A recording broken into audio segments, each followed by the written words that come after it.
नमस्कार प्यारे बच्चों। आज का हमारा अध्यापन बिंदु है बिहारी का जीवन परिचय। जैसा कि आप सब जानते हो कि रीतिकाल में 3 प्रकार की काव्य धाराएं प्रचलन में थी, रीतिबद्ध, रीति सिद्ध और रीति मुक्त। इनमें से बिहारी रीति सिद्ध के प्रतिनिधि कवि थे। इसके अलावा रीति सिद्ध के प्रतिनिधि कवि तो ये थे ही, इसके साथ संपूर्ण रीतिकाल के सर्वश्रेष्ठ कवि ये कहे जाते हैं।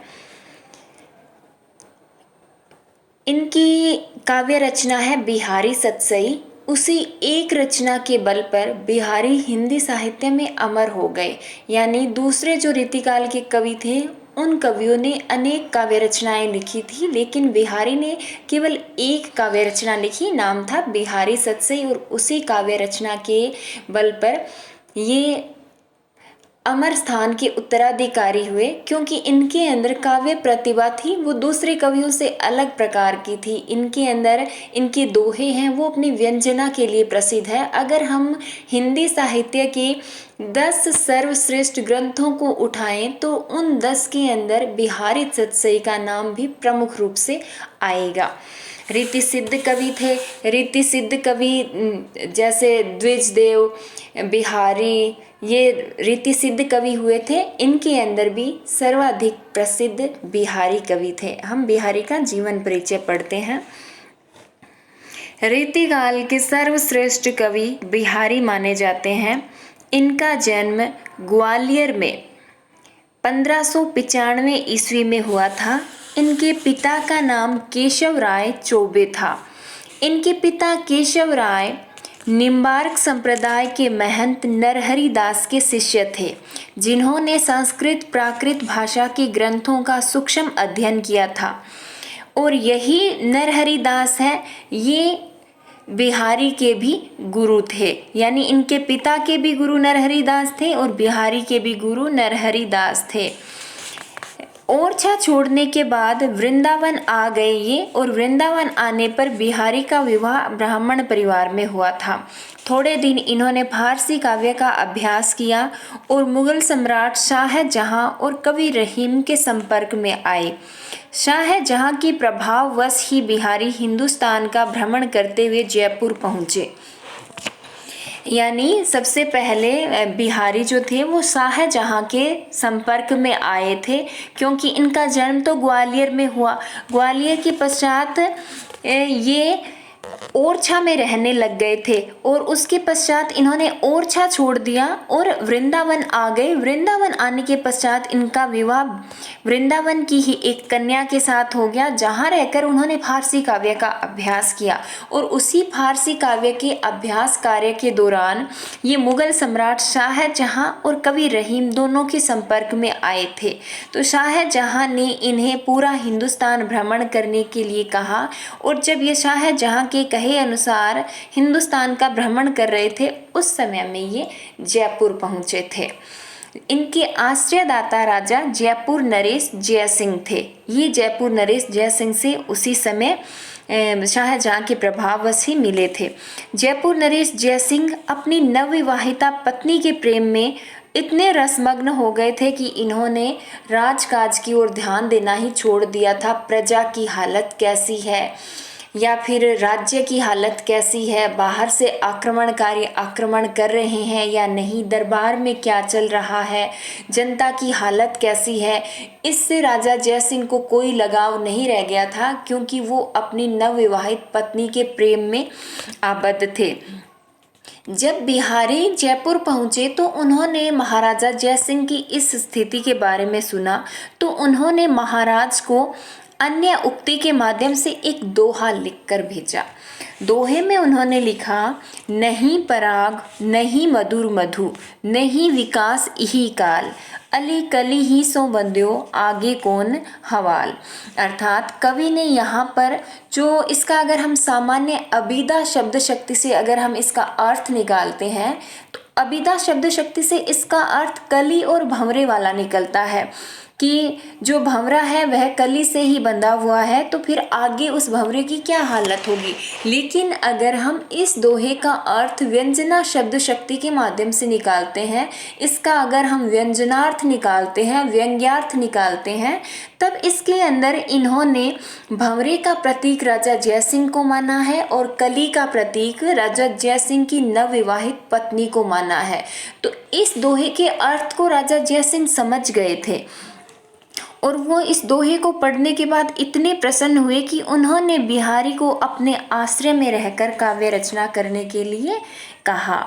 महाराजा जयसिंह का आश्रय पाकर बिहारी ने श्रृंगार को महत्व देते हुए बिहारी सतसई की रचना की, अर्थात इनकी काव्य रचना बिहारी सतसई है। इसमें 713 दोहे हैं। बिहारी सतसई में 713 दोहे हैं। इन दोहों में श्रृंगार के संयोग वियोग के हाव भाव नक्षिक वर्णन के साथ भक्ति, नीति, ज्योतिष, गणित, भूगोल, राजनीति आदि विषयों का समाहार करते हुए बिहारी ने रीति काल के अनुरूप अपनी कल्पना शक्ति के आधार पर अलंकारों का चमत्कारिक प्रयोग समास बहुल ब्रज भाषा में सरसता पूर्वक किया है।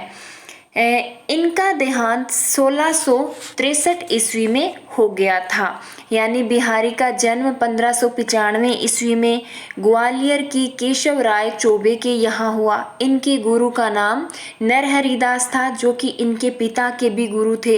इनकी मृत्यु 1663 ईस्वी में हुई थी। इनके आश्रयदाता राजा जयपुर नरेश जय सिंह थे और ये निम्बार्क संप्रदाय में दीक्षित थे। निम्बार्क संप्रदाय कृष्ण भक्ति की ही एक शाखा है, कृष्ण भक्ति की ही एक संप्रदाय कहा जाता है। उसमें इनके पिता ने भी दीक्षा ली थी और इन्होंने भी निम्बार्क संप्रदाय में दीक्षा ली थी। अगर आपके प्रश्न आता है बिहारी किस संप्रदाय में दीक्षित थे, निम्बार्क संप्रदाय में दीक्षित थे। इनके आश्रयदाता राजा जयपुर नरेश जय सिंह थे। इनकी मृत्यु 1663 में। इनके गुरु का नाम नरहरिदास, इनके पिता का नाम केशव राय चौबे। इनका जन्म स्थान ग्वालियर और इनका जन्म काल 1595 ईस्वी। इनकी जो रचना प्रसिद्ध रचना जैसे कि मैंने आपको बताया बिहारी सतसई है और बिहारी इसी अपने सिर्फ एक रचना के दम पर हिंदी साहित्य में इतने अक्षुण अधिकारी बन गए, इतने ऊंचे स्थान के अधिकारी बन गए। इन्होंने इतना ऊंचा स्थान प्राप्त किया अपनी एक रचना के दम पर।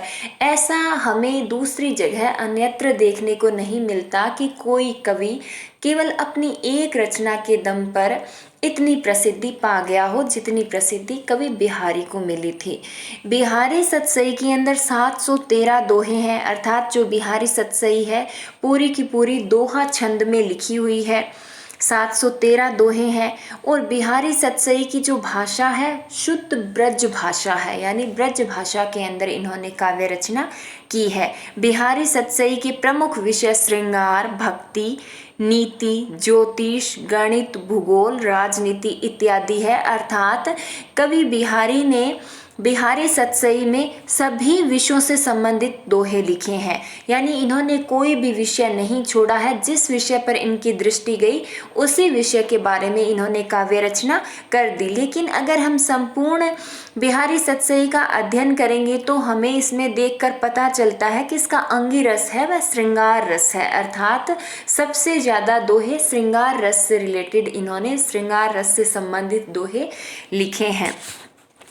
बिहारी सतसई की रचना का जो मूल आधार ग्रंथ है, जैसे किन ग्रंथों के आधार पर कवि ने बिहारी सतसई की रचना की, तो इनके जो प्रमुख आधार ग्रंथ हैं वो है कवि हाल के द्वारा लिखित गाथा सप्तशती, अमरुक कवि के द्वारा लिखित अमरुक शतक, गोवर्धनाचार्य के द्वारा लिखित आर्या सप्तशती, विल्हण के द्वारा लिखित चोर पंचाशिका और भर्तृहरि के द्वारा लिखित श्रृंगार शतक। अर्थात इन सभी के द्वारा यह रचना प्रभावित रही है। इन रचनाओं का कहीं ना कहीं बिहारी सतसई पर प्रभाव देखने को मिलता है। किन किन का?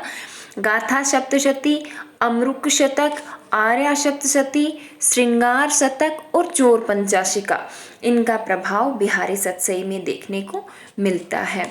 इसके अलावा हिंदी साहित्य में सर्वाधिक टीकाएं जो है टीकाएं लिखी जाती है किसी प्रसिद्ध रचना के ऊपर, तो हिंदी साहित्य के अंदर सर्वाधिक टीकाएं बिहारी सतसई पर ही लिखी गई है। यानी यह इम्पोर्टेंट प्रश्न है कि सबसे अधिक टीकाएं किस ग्रंथ पर लिखी गई है? बिहारी सतसई पर लिखी गई है। बिहारी सतसई दोहे जैसे छोटे छंद में लिखी हुई एक श्रृंगार मुक्तक काव्य रचना है। ब्रज भाषा में लिखित यह ग्रंथ रीतिकालीन कविता का सर्वाधिक लोकप्रिय ग्रंथ है और इसीलिए बिहारी को गागर में सागर भरने वाला कवि कहा जाता है। इसके लिए बिहारी सतसई के लिए कहा जाता है, सतसैया के दोहरे जो नाविक के तीर, देखन में छोटे लगे घाव करे गंभीर। अर्थात इसके दोहे हैं, छोटा छंद होता है दोहा, तो दोहे जैसे छोटे छंद में इन्होंने भावों का अपार समुद्र भर दिया है और इसीलिए इनके लिए कहा जाता है कि कवि बिहारी ने अपनी काव्य रचना बिहारी सतसई में गागर में सागर भरने का कार्य किया है। धन्यवाद।